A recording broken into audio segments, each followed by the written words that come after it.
Bíomh croch a timpeall leis na lads a Bhaile Cliath, éiste méid le Rapcheol is sa bánaí miot a crua. Bíomh croch a timpeall leis na lads a Bhaile Cliath, éiste méid le Rapcheol is sa bánaí miot a crua. Na sim a gommain dausan ó éir an sean ós, ní fiú an gach de fada sean na cúpla bán. Bíomh croch a timpeall leis na lads a Bhaile Cliath, éiste méid le Rapcheol is sa bánaí miot a crua. I cúne hos ar eile, a crún an bhuid sinní, I bhórach an sean caisleán, ag rappa leb an si, faoi sola scialaí iomláin, ag ggólan sa cuí, ar bhúla an maníthe, an saoil ar fád na lí.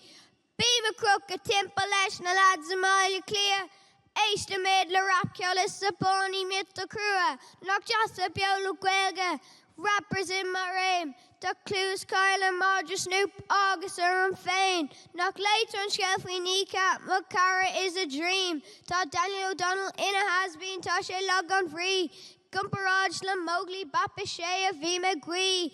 Bíomh croch a timpeall leis na lads a Bhaile Cliath, éiste méid le Rapcheol is sa bánaí miot a crua, na bach leis an nós, Dimnic Mandy Hootie is a dram, Nab éiste gíle Beudron, Ceol Shrad diddly do. Tarlum, ag rapal, She's Daily Men, Dis a feck na bows, Misha is my crew. Bíomh croch a timpeall leis na lads a Bhaile Cliath, éiste méid le Rapcheol is sa bánaí miot a crua. Bíomh croch a timpeall leis na lads a Bhaile Cliath, éiste méid le Rapcheol is sa bánaí miot a crua.